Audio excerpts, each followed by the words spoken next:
ಪೂರ್ವದಲ್ಲಿ ಇಜಾರಿಪುರ ಅನ್ನುವಂಥ ಊರಿನಲ್ಲಿ ಭಾನುಶೇಖರ ಅಂತ ಒಬ್ಬ ಒಳ್ಳೆ ವೀಣಾ ವಿದ್ವಾಂಸ ಇದ್ದ. ಆ ಭಾಗದಲ್ಲಿ ಅವನಷ್ಟು ಚೆನ್ನಾಗಿ ವೀಣಾ ವಾದನ ಮಾಡೋರು ಯಾರೂ ಇರಲಿಲ್ಲ. ಅಲ್ಲಿಯ ಜಮೀನ್ದಾರರು ಜಯಶೀಲರಿಗೆ ಅವನ ಮೇಲೆ ತುಂಬ ಅಭಿಮಾನ. ತಮ್ಮ ಮನೆಯ ಯಾವುದೇ ಕಾರ್ಯಕ್ರಮ ಇದ್ದರೂ ಅವನನ್ನು ಕರೆಸ್ತಾ ಇದ್ದರು. ಅವನಿಂದ ವೀಣಾ ವಾದನ, ಸಂಗೀತ ಕಚೇರಿ ಆಗದೆ ಯಾವುದೇ ಕಾರ್ಯಕ್ರಮವೂ ಪೂರ್ತಿ ಆಗ್ತಾ ಇರಲಿಲ್ಲ. ಅವರಿಗೆ ತಾವು ಕಲೆಗೆ ಪ್ರೋತ್ಸಾಹ ಕೊಡ್ತಾ ಇದ್ದೀವಿ ಅನ್ನುವಂತಹ ಒಂದು ಸಂತೃಪ್ತವಾದಂಥ ಭಾವ ಅವರ ಮನಸ್ಸಿನಲ್ಲಿ ಇತ್ತು. ಇಂತಹ ಭಾನುಶೇಖರ ಬಹಳ ಕಾಲ ಸಂಚಾರದಲ್ಲಿಯೇ ಸಮಯ ಕಳೀತಾನೆ. ಎಲ್ಲೇ ಕಚೇರಿ ಏರ್ಪಡಿಸಿದರೂ ತಪ್ಪದೇ ಹೋಗ್ತಾ ಇರ್ತಾನೆ. ಹೀಗಾಗಿ ಅವನು ಒಂದೇ ಸ್ಥಳದಲ್ಲಿ ಸ್ಥಿರವಾಗಿ ನಿಲ್ಲುವುದು ಸ್ವಲ್ಪ ತಡನೇ ಆಯಿತು. ಮದುವೆಯಾಗಿ ಒಬ್ಬ ಮಗ ಆಗೋ ಹೊತ್ತಿಗೆ ಮಧ್ಯ ವಯಸ್ಸಿಗೆ ಹತ್ತಿರ ಬಂದುಬಿಟ್ಟಿದ್ದ. ಮಗ 5 ವರ್ಷ ಆಗೋ ಹೊತ್ತಿಗೆ ಪತ್ನಿ ತೀರಿಕೊಂಡು ಬಿಡ್ತಾಳೆ. ಹೀಗಾಗಿ ಮಗ ರವಿವರ್ಮನನ್ನು ಬೆಳೆಸುವಂತಹ ಜವಾಬ್ದಾರಿ ಈತನ ಮೇಲೆ ಬೀಳುತ್ತೆ. ಪುಣ್ಯಕ್ಕೆ ಅವನ ಜೊತೆಗೆ ಅವನ ಸೋದರತ್ತೆ ಒಬ್ಬಳು ಇದ್ಲು. ಆಕೆ ಇವಾಗ ರವಿವರ್ಮನ ಆರೈಕೆಯನ್ನು ಮಾಡ್ತಾಯಿದ್ಲು. ಇದರಿಂದ ಭಾನುಶೇಖರ ಮತ್ತೆ ಸಂಚಾರ ಮಾಡ್ತೊಡಗದ. ಬಾಲ್ಯದಿಂದಲೇ ವೀಣಾವಾದನವನ್ನು ಮಗನಿಗೆ ಕಲಿಸುತ್ತಾ ಇದ್ದದ್ರಿಂದ ಆತನನ್ನು ಸಹ ಜೊತೆಗೆ ಕಚೇರಿಗಳಿಗೆ ಕರೆದುಕೊಂಡು ಹೋಗೋಕ್ಕೆ ಶುರು ಮಾಡಿಕೊಂಡ. ಹೀಗಾಗಿ ರವಿವರ್ಮನಿಗೆ ಕಚೇರಿಯಲ್ಲಿ ನುಡಿಸುವಂತಹ ಅಭ್ಯಾಸವೂ ಆಯಿತು, ಜೊತೆಗೆ ಧೈರ್ಯವೂ ಬಂತು. ಬೆಳೆಯುತ್ತಾ ರವಿವರ್ಮ ಒಬ್ಬ ಉತ್ತಮ ವೈಣಿಕನಾದ. ಎಲ್ಲರೂ ಅವನ ಪ್ರತಿಭೆಯನ್ನು ಮೆಚ್ಚುತ್ತಾ ಇದ್ದರು. ಒಂದು ದಿವಸ ಅವನ ತಂದೆ, ನೋಡಪ್ಪ, ನಿನ್ನ ವೀಣಾವಾದನ ಕೇಳಿದಂತಹ ಜನರು ಎಷ್ಟೇ ನಿನ್ನನ್ನು ಹೊಗಳಿದರೂ ಸಹ ನಿನಗೆ ಇನ್ನೂ ಅದನ್ನೇ ವೃತ್ತಿಯಾಗಿ ಸ್ವೀಕರಿಸಿ ಪಡೆಯುವಷ್ಟು ತಯಾರಿ ಆಗಿಲ್ಲ. ಆ ಕಾಲ ಬಂದಾಗ ನಾನೇ ಸ್ವತಃ ನಿನಗೆ ಹೇಳ್ತೇನೆ ಅಂತ ಅಂದ. ರವಿವರ್ಮ ತಂದೆಯ ಮಾತಿಗೆ ಸರಿ ಅಂತ ತಲೆ ಅಲ್ಲಾಡಿಸ್ತಾನೆ. ಆತನಿಗೆ ತಂದೆಯ ಮಾತಿನ ಮೇಲೆ ತುಂಬ ಭರವಸೆ. ಕಾಲ ಕಳೀತಾ ಇತ್ತು. ಒಂದು ಸಲ ರವಿವರ್ಮ ಏನೋ ಕಾರ್ಯನಿಮಿತ್ತವಾಗಿ ಬೇರೆ ಊರಿಗೆ ಹೋಗಿದ್ದ. ಅದೇ ಸಮಯದಲ್ಲಿ ಭಾನುಶೇಖರ ಅಕಸ್ಮಾತ್ತಾಗಿ ತೀರ್ಕೊಂಡು ಬಿಡ್ತಾನೆ. ಊರಿನಿಂದ ಹಿಂದಿರುಗಿದಂಥ ರವಿವರ್ಮ ತಂದೆಯ ಅಂತ್ಯ ಸಂಸ್ಕಾರವನ್ನೆಲ್ಲ ಮಾಡ್ತಾನೆ. ಎಲ್ಲರಿಗೂ ಬಹಳ ನೋವಾಗುತ್ತೆ. ಇತ್ತ ರವಿವರ್ಮ ನಿತ್ಯ ದೇವರ ಪೂಜೆ ಮಾಡ್ತಾ ಯಾರು ಎಲ್ಲೇ ಕರೆದ್ರೂ ಹೋಗಿ ಸಂಗೀತ ಕಚೇರಿಯನ್ನು ಕೊಡ್ತಾ ಇದ್ದ. ಆದರೆ ಯಾರ ಹತ್ರನೂ ಹಣವನ್ನು ಮಾತ್ರ ಸ್ವೀಕರಿಸ್ತಾ ಇರಲಿಲ್ಲ. ಹೀಗಾಗಿ ಅವನ ಮನೆಯ ಆರ್ಥಿಕ ಪರಿಸ್ಥಿತಿ ಕೆಡ್ತಾ ಬಂತು.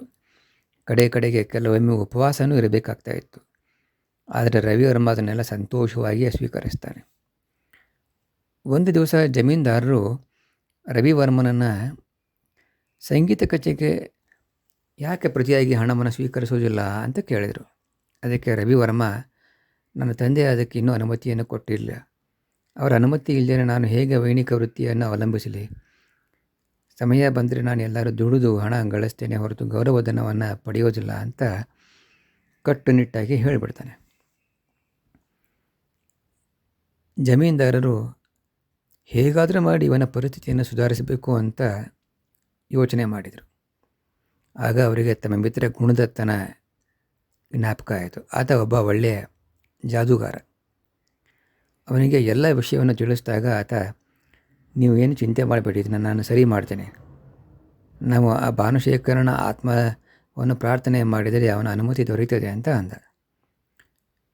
ಜಯಶೀಲರು, ಅದು ಹೇಗೆ ಸಾಧ್ಯ ಅಪ್ಪ, ಈಗ ಭಾನುಶೇಖರ ಇಲ್ಲ, ಹೀಗಿದ್ದಾಗ ಅನುಮತಿ ಕೊಡುವುದಾದರೂ ಹೇಗೆ ಅಂತಾರೆ. ಅದಕ್ಕೆ ಗುಣದತ್ತ, ನೀವು ಅದರ ಬಗ್ಗೆ ಚಿಂತೆ ಮಾಡಬೇಡಿ ಅಂತ ಹೇಳ್ತಾನೆ. ಕೆಲವು ದಿನಗಳು ಕಳೀತವೆ. ಒಂದು ದಿವಸ ಜಮೀನ್ದಾರರು, ಒಬ್ಬ ಪೂಜಾರಿ ಇದ್ದಾನೆ, ಆತ ಸತ್ತವರ ಆತ್ಮದೊಂದಿಗೆ ಸಂಭಾಷಣೆ ಮಾಡ್ತಾನೆ ಮತ್ತು ಬೇಕಾದಂತಹ ಉತ್ತರವನ್ನು ಪಡೆಯುತ್ತಾನೆ. ನಾವು ಏಕೆ ಅವನನ್ನು ಕರೆಸಿ ಭಾನುಶೇಖರನಿಂದ ಅನುಮತಿಯನ್ನು ಪಡೆಯಬಾರದು ಅಂತ ಕೇಳ್ತಾನೆ. ಅದಕ್ಕೆ ರವಿವರ್ಮ ಸರಿ ಅಂತ ಹೇಳ್ತಾನೆ. ಒಂದು ದಿವಸ ಎಲ್ಲರೂ ಜಮೀನ್ದಾರರ ಮನೆಯಲ್ಲಿ ಸೇರ್ತಾರೆ. ಭಾನುಶೇಖರನ ಚಿತ್ರವನ್ನು ಒಂದು ಮೇಜಿನ ಮೇಲೆ ಇಟ್ಟಿರ್ತಾರೆ. ತನ್ನ ತಂದೆಯ ವರ್ಣಚಿತ್ರದ ಎದುರುಗಡೆನೆ ಕುಳಿತುಕೊಂಡು ರವಿವರ್ಮ ವೀಣಾವಾದನವನ್ನು ಮಾಡ್ತಾನೆ. ಕಚೇರಿ ಮುಗಿದಾಗ ಸಮಯ ಕಳೆದಿದ್ದರೆ ಅರಿವೇ ಯಾರಿಗೂ ಇರೋದಿಲ್ಲ, ಅಷ್ಟೊಂದು ಚೆನ್ನಾಗಿ ನುಡಿಸಿರ್ತಾನೆ. ಎಲ್ಲರೂ ತಂದೆಯನ್ನು ಮೀರಿಸಿದಂತಹ ವೈಣಿಕ ಅಂತ ಹೊಗಳ್ತಾರೆ. ಈಗ ಪೂಜಾರಿಯ ವೇಷದಲ್ಲಿ ಇದ್ದಂತಹ ಗುಣದತ್ತ ಒಂದು ಲಕೋಟೆಯನ್ನು ತೆಗೆದುಕೊಂಡು ಅದರಲ್ಲಿ ಎಲ್ಲರ ಮುಂದೆ ಒಂದು ಬಿಳಿಯ ಕಾಗದದ ತುಂಡನ್ನು ರವಿವರ್ಮನ ಕೈಗೆ ತಾಗಿಸ್ಬಿಟ್ಟು ಹಾಕ್ತಾನೆ. ಆನಂತರ ಅದನ್ನು ಹಿಡ್ಕೊಂಡು ಏನೇನೋ ಮಣ ಮಂತ್ರವನ್ನು ಪಠಿಸಿ ಅದನ್ನು ಭಾನುಶೇಖರನ ಚಿತ್ರದ ಮುಂದೆ ಇಡ್ತಾನೆ. ಇಡುವಾಗ ಅದನ್ನು ಗೋಂದಿನಿಂದ ಅಂಟಿಸಲಾಗಿರ್ತದೆ. ಆನಂತರ ಆವೇಶ ಬಂದವರಂತೆ ಕಂಪಿಸ್ತಾ ಇದ್ದಂಥ ಪೂಜಾರಿ ಸುಮಾರು ಹೊತ್ತಿನ ನಂತರ ಲಕೋಟೆಯನ್ನು ತೆಗೆದು ಜಮೀನ್ದಾರರಿಗೆ ನೋಡಲಿಕ್ಕೆ ಹೇಳ್ತಾನೆ. ಅದರಂತೆ ಜಮೀನ್ದಾರರು ಆ ಲಕೋಟೆಯನ್ನು ಹರಿದು ನೋಡಿದಾಗ ಭಾನುಶೇಖರನ ಅಕ್ಷರದಲ್ಲಿ ರವಿವರ್ಮನಿಗೆ ವೈಣಿಕ ವೃತ್ತಿಯನ್ನು ಅವಲಂಬಿಸಿ ಇರು, ನನ್ನ ಆಶೀರ್ವಾದ ಸದಾ ನಿನ್ನ ಜೊತೆಗೆ ಇರುತ್ತದೆ ಎಂದು ಬರೆದಿದ್ದು ಕಾಣುತ್ತೆ. ಎಲ್ಲರೂ ಸಂತೋಷದಿಂದ ಹೋ ಅಂತ ಕೂಗ್ತಾರೆ. ಅವರಿಗೆ ಭಾನುಶೇಖರನೇ ಅನುಮತಿ ಕೊಟ್ಟಿದ್ದಾನೆ ಅಂತ ಅನ್ನಿಸ್ತದೆ. ರವಿವರ್ಮನೂ ಸಹ ಈ ಮಾತಿಗೆ ಒಪ್ಪಿಗೆ ಸೂಚಿಸಿ ತಂದೆಗೆ ನಮಸ್ಕಾರ ಮಾಡ್ತಾನೆ. ಅಂದಿನಿಂದ ಅವನ ಪರಿಸ್ಥಿತಿ ಸುಧಾರಿಸ್ತಾ ಬರುತ್ತೆ. ಎಲ್ಲೇ ಸಂಗೀತ ಕಚೇರಿಗೆ ಹೋದರೂ ಸಹ ಅಲ್ಲಿ ಆತ ಸನ್ಮಾನವನ್ನು ಪಡೆದು ಕೊಟ್ಟಂತಹ ಏನೇ ಒಂದು ಗೌರವಧನವನ್ನು ಸ್ವೀಕಾರ ಮಾಡಿಕೊಂಡು ಬರ್ತಾ ಇರ್ತಾನೆ. ಇದರಲ್ಲಿ ಗುಣದತ್ತ ಮಾಡಿದ್ದು ಇಷ್ಟೇ. ಮೊದಲೇ ಒಂದು ಲಕೋಟೆಯಲ್ಲಿ ಇನ್ನೂ ಒಂದು ಲಕೋಟೆಯನ್ನು ಸೇರಿಸಿ ಇಟ್ಟಿರ್ತಾನೆ, ಅದು ಕಾಣಿಸ್ತಾ ಇರಲ್ಲ. ರವಿವರ್ಮ ಆ ಕೊಟ್ಟ ಬಿಳಿ ಕಾಗದವನ್ನು ಆ ಮೂಲ ಲಕೋಟೆಯಲ್ಲಿ ಹಾಕಿ ಇಟ್ಟಿರ್ತಾನೆ.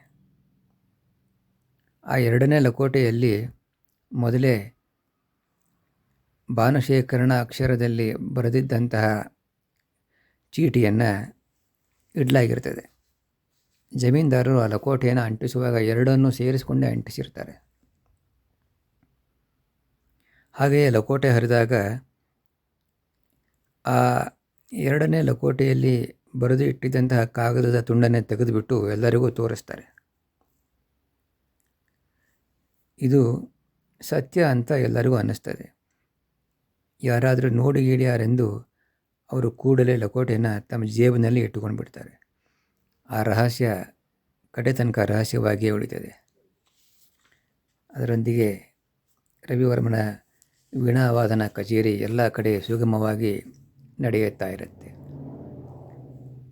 ಕೇಳುಗರೆ, ನಿಮಗೆ ಈ ಒಂದು ಪುಟ್ಟ ಕತೆ ಇಷ್ಟ ಆದರೆ ಲೈಕ್ ಮಾಡಿ ಹಾಗೂ ಹೊಸ ಹೊಸ ಕಥೆಗಳಿಗಾಗಿ ಸಬ್ಸ್ಕ್ರೈಬ್ ಮಾಡಿ. ಜಾನಕಿ ಜೀವನ ಸ್ಮರಣ. ಜಯ ಜಯ ರಾಮ್.